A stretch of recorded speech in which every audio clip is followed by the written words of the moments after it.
कोण हवा आंबेगाव शिरूर विधानसभा मतदारसंघातून आमदार? आता सर्वांच्या समोर हाच प्रश्न आहे, परंतु त्याच्या अगोदरही महत्त्वाचे 3 प्रश्न आहेत की ही निवडणूक महायुती विरुद्ध महाविकास आघाडी अशी होणार का? जर झाली तर त्यानंतर ती जागा महाविकास आघाडीत 3 पक्ष आहेत, महायुतीतही 3 पक्ष आहेत, त्यापैकी ती कुणाला सुटणार? आणि ती सुटल्यानंतर परत तिसरा प्रश्न येणार की ज्या पक्षाला सुटेल त्या पक्षातून किती इच्छुक आहेत, त्याच्यातून ती जागा कुणाला जाईल?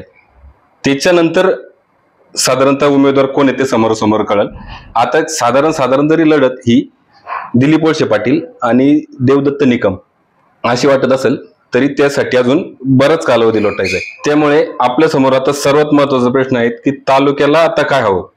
मागच्या पंचवार्षिकमध्ये झालेली कामे आणि आता ह्या पंचवार्षिकमध्ये समोर असणारे प्रश्न किंवा अपेक्षा असणारी कामे ही काय अपेक्षित आहेत आपल्याला, आता ते जाणणं महत्वाचं आहे. त्यात आता आपल्या बरोबर आहेत आंबेगाव तालुका किसान काँग्रेसचे अध्यक्ष ॲडव्होकेट राजू बेंडे पाटील. काँग्रेसचा ह्या पक्षाचं जर म्हटलं तर आंबेगाव तालुक्यात ऑलरेडी अशी परिस्थिती आहे की केवळ मरण येत नाही म्हणून जिवंत असलेला पक्ष, या परिस्थितीवर यांची संघटना आहे. आपण त्या संघटनेची अशी वाताहत का झाली ते थोडं जाणून घेऊया त्यांच्याकडून, आणि थोडी आता काय राजकीय समीकरणे राहतील, यांची प्रचार यंत्रणा कशी राहतील तेही थोडं त्यांच्याकडून समजून घेऊया. मी विनोद, आपण पाहतोय पॉलिटिकल किचन. नमस्कार. नमस्कार. काय सांगाल आता आपल्या जर पक्षाची इथं वाताहत पाहिली ऑलरेडी, तर मी आता बोललो तसं की फक्त मरण येत नाही म्हणून जिवंत असलेली संघटना अशी कंडिशन आहे तुमची आंबेगाव तालुक्यात. याला खूप राजकीय कारण आहेत. प्रत्येक वेळेला ज्यावेळा राष्ट्रवादी एक संघ होती त्यावेळेला देखील काँग्रेस पक्षाने एक आघाडी करायची, धर्मनिरपेक्ष शक्तींची आघाडी, या उद्देशानं विधानसभा आणि लोकसभा निवडणुकीच्या मध्ये काँग्रेस पक्ष हा आघाडीच्या माध्यमातून पुणे जिल्ह्यामध्ये सर्वच तालुक्यामध्ये बळी पडत गेलेला आहे. आता तो आघाडी जेवढी काँग्रेस आणि राष्ट्रवादी पक्षाची त्याच्यातच बळी पडत गेला, त्याच्यात आता भर पडली ती शिवसेनेची. इकडे शिवसेना, राष्ट्रवादी आणि नाही, ह्या संदर्भात बोलायचं जर झालं तर मी असं सांगेल की महाराष्ट्रातलं एक राजकारणात खूप मोठं संक्रमण झालेलं आहे. न भूतो न भविष्यती शिवसेना भाजप युती असताना अचानक शिवसेनेमध्ये फूट पडली. राष्ट्रवादी आणि काँग्रेस पक्षाची युती असताना राष्ट्रवादी काँग्रेस सेपरेट होता. महाराष्ट्रात काँग्रेस पक्षाची जरी जास्त ताकद नसली, राष्ट्रवादीची ताकद जास्त असली तरी राष्ट्रवादी काँग्रेसमध्ये जी उभी फूट पडली, अजितदादा गट आणि शरद पवार गट हे एकमेकापासून विभागले गेले. त्यावेळी फक्त एक खासदार काँग्रेस पक्षाचा पाठीमागील लोकसभा निवडणुकीत होता.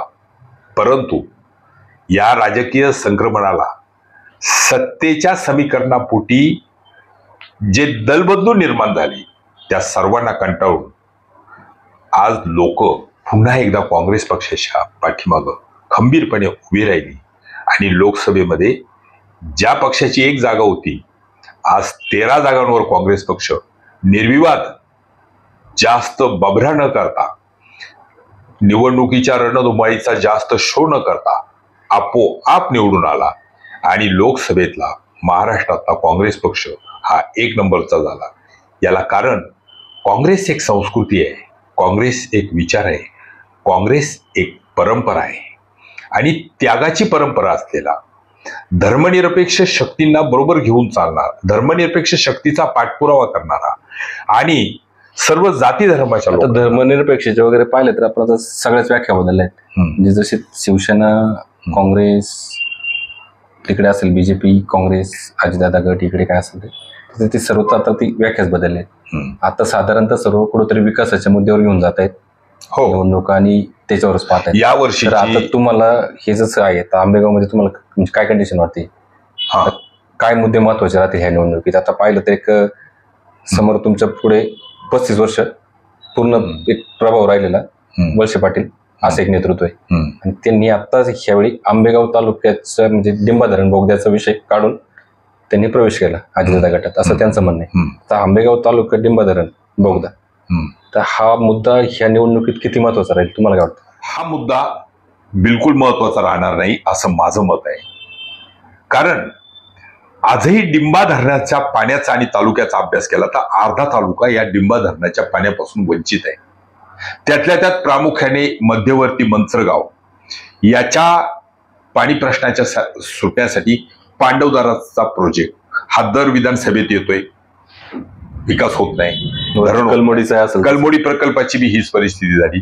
त्याचप्रमाणे म्हाळसाका योजनेचंही असंच झालं. आजही लोणी गावातली परिस्थिती, धामणी गावातली परिस्थिती, त्या संपूर्ण परिसरातली परिस्थिती ही पाण्यापासून, फक्त पावसाच्या लहरीवर शेती आहे.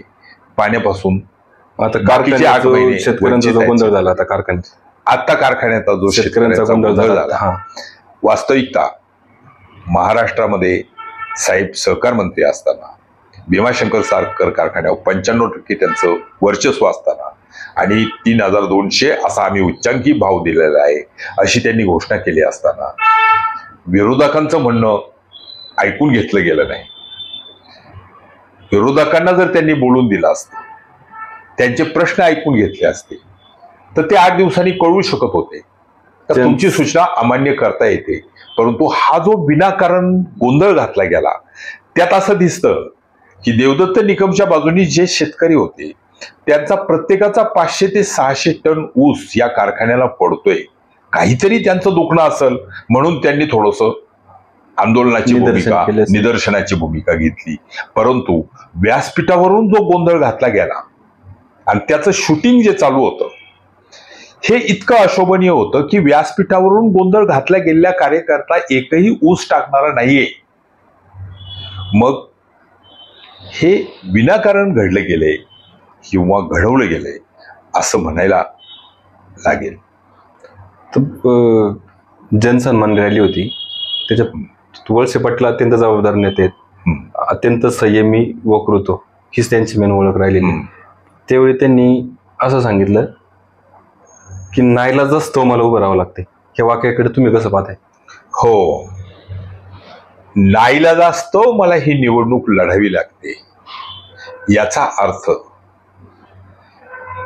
ज्या व्यक्तीला उभं करायचे त्या व्यक्तीने नकार दिला म्हणून मला ही निवडणूक लढावी लागते. ठीक आहे, त्या व्यक्तीला वाटलं की नको आहे, यावर्षी मला वातावरण पोषक वाटत नाही, जबाबदार माणूस पाहिजे. मग तुम्ही दुसरा जबाबदार माणूस 30 वर्षात केला नाही का? अनेक लोकांना तुम्ही तिकीट देऊ शकत होता. कोणतरी स्वर्गीय यशवंतराव चव्हाण यांनी सांगितलंय की लोकशाहीचं विकेंद्रीकरण महत्वाचं आहे. आज तिकीट कोणाला देऊ शकत होते? अनेक कार्यकर्ते होते. देवेंद्र शाह सारखा एक कार्यकर्ता ज्याच्या माध्यमातून आज 7-8 हजार लोकांना रोजगार मिळतोय. देवदत्त निकम सारखा एक कार्यकर्ता दूर गेला नसता, त्याला त्यांनी जवळ केलं असतं. सभापती कृषी उत्पन्न बाजार समितीचा असताना त्यांनी जे उत्कृष्ट शेतकऱ्यांच्या बाजूने काम केलं, शेतकऱ्यांना न्याय द्यायचा प्रयत्न केला, तो एक अतिशय उल्लेखनीय होता. किंवा अजून कुठलाही कार्यकर्ता ते उभं करू शकत होते. ते शिवाजी आढळराव पाटलांचा ज्यावेळी प्रवेश झाला लोकसभेच्या वेळेस, त्यावेळी तुम्हाला पुन्हा एकदा मी ते सांगतो की वळसे पाटील अत्यंत जबाबदारीने वक्तव्य करतात कधी पण. त्यांची वाईफट वक्तव्य कधी, त्यावेळी पण त्यांनी 2 वेळा रिपीट करून सांगितलं की शिवाजीराव तुम्ही आमचे आभार माना, आम्ही विधानसभेला तुम्हाला उमेदवार आम्ही पुरवले. मग आता ती अशी कंडिशन झाली की उमेदवार एवढे पुढे पुरवले की आता यांच्याकडे उमेदवार नाही राहिला. आता ही एक प्रामुख्याने याच दिवशी आढळराव पाटलांमागे जे निष्ठावंत शिवसैनिक होते ते दुरावले गेले. कारण ज्या वेळा नामदार साहेबांनी खुल्लं सांगितलं की साहेब तुम्ही आभार माना आमचे, आम्ही विधानसभेला मागील 2-3 वेळा तुम्हाला उमेदवार पुरवलेले आहेत, याचा अर्थ जे राष्ट्रवादी काँग्रेसचे कार्यकर्ते फुटून गेले त्यांना तुम्ही पाठवलं होतं का?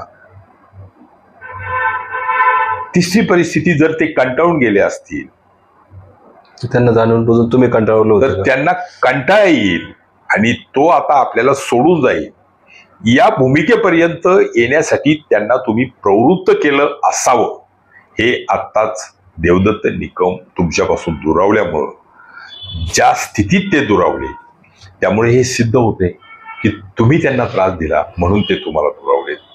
कारण जर तुम्ही शांत, संयमी, जर तुम्ही सर्वांना बरोबर घेऊन चालणारे असता तर कदाचित एकही कार्यकर्ता तुमच्यापासून दुरावला नसता. कारण तुम्ही गेली अनेक वर्ष विकास केलेला आहे.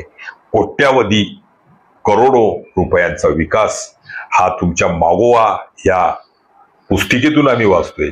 मग एवढा मोठा विकास झाला असताना हे कार्यकर्ते खुद्द आढळरावपासून देवदत्त निकमपर्यंत जे तुम्हाला कार्यकर्ते सोडून गेलेत ते VIP कार्यकर्ते सोडून जाऊन तुमच्या विरुद्ध विधानसभा निवडणूक लढण्याची भूमिका घेतात. याचा अर्थ जनतेने काय घ्यायचा? आता तुम्हाला काय वाटतं, काय परिस्थिती राहील आता विधानसभेत? या विधानसभा निवडणुकीमध्ये तुमच्या पक्षाचं तर कोणच इच्छुक दिसत नाहीये, पण उबाटा गटाचे म्हणजे महाविकास आघाडीतूनच बोलतोय, उबाटा गटाचे साधारणतः 3 ते 4 उमेदवार इच्छुक आहेत. परत शरदचंद्र पवार गटाचा त्यांचे देवदत्त निकम एकच इच्छुक दिसत आहेत, एक साधारणतः आता पाहिलं तर. आणि भारतीय राष्ट्रीय काँग्रेसचे कोणच नाहीये. तर कशी परिस्थिती राहील? तुमचा म्हणजे कुणाला पाठिंबा असेल किंवा म्हणजे तुमची कामाची रणनीती काय असेल? आता आमच्या काँग्रेस पक्षाची ताकद लोकसभेला प्रचंड मोठी झालेली आहे.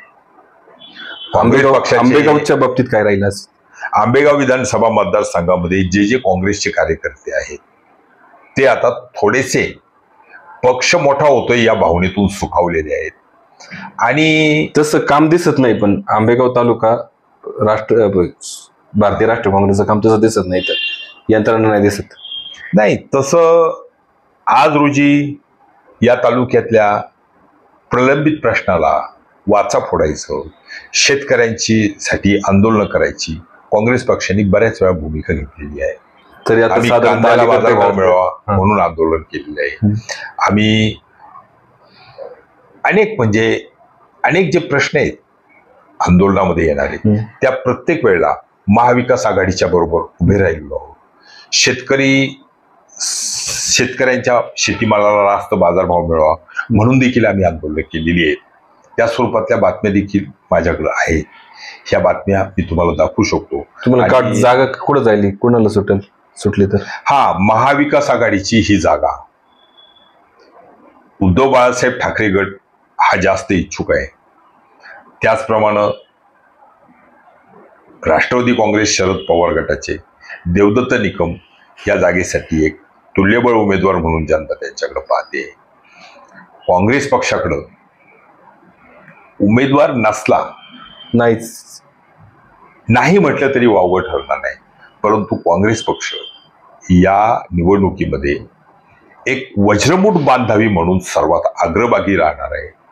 काँग्रेस पक्षाला महाराष्ट्राची विधानसभा ही आपल्या ताब्यात यावी असं खूप प्रामाणिकपणे वाटते. आणि या वाटण्यामुळं महाविकास आघाडी ही एक संघ राहील. महाविकास आघाडीमध्ये जो ज्येष्ठ नेते उमेदवार देतील त्याचा प्रचार अगदी एक दिलाने आणि एक मुखाने होईल याच्यात निशंक आहे. काय वाटतं तुम्हाला, म्हणजे पुढे तुल्यबळ उमेदवार आहेत दिलीप वळसे पाटील, त्यांना तोडीस तोड देईल असे तुम्ही कोणाला पसंती द्याल?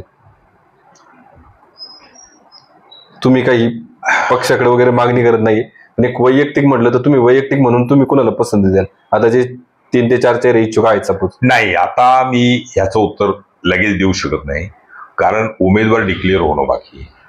आणि दुसरी परिस्थिती, या संदर्भात अजून खूप मिटिंगा होणार आहेत आणि एक दिलानी उमेदवार 100% निश्चित केला जाईल आणि एक दिलानी त्याचा प्रचार अगदी जीव तोडून केला जाईल. या वर्षीची महाविकास आघाडीची लढाई ही 100% जिंकण्यासाठी आहे आणि 100% महाविकास आघाडीचा एकही कार्यकर्ता कुठली वेगळी भूमिका न घेता महाविकास आघाडीच्या वरिष्ठ नेत्यांचे हात बळकट करण्यासाठी एक संघ राहील. हे मी अभिवचन या प्रसंगी तुम्हाला 100%. पुन्हा एकदा तुमच्या मेन टॉपिक कडेच येतोय की कोण हवा, त्यापेक्षा तालुक्याला काय हवं? तुम्हाला काय वाटतं आता या पंचवार्षिक मध्ये येणाऱ्या आमदाराकडून तालुक्याला काय मिळायला पाहिजे? हो, अतिशय व्यवस्थित प्रश्न तुम्ही विचारलाय. तालुका आजही शिक्षण, रोजगार आणि उद्योजकता, व्यवसाय यापासून खूप दूर आहे. रयत शिक्षण संस्थेची महाराष्ट्रातील 4 नंबरची ब्रँच आपलं कॉलेज आहे. परंतु रयत शिक्षण संस्थेच्या माध्यमातून इथं BA, BCom, BSc, MA, MCom, MSc याच्या व्यतिरिक्त कुठलंही कॉलेज निघलं नाही.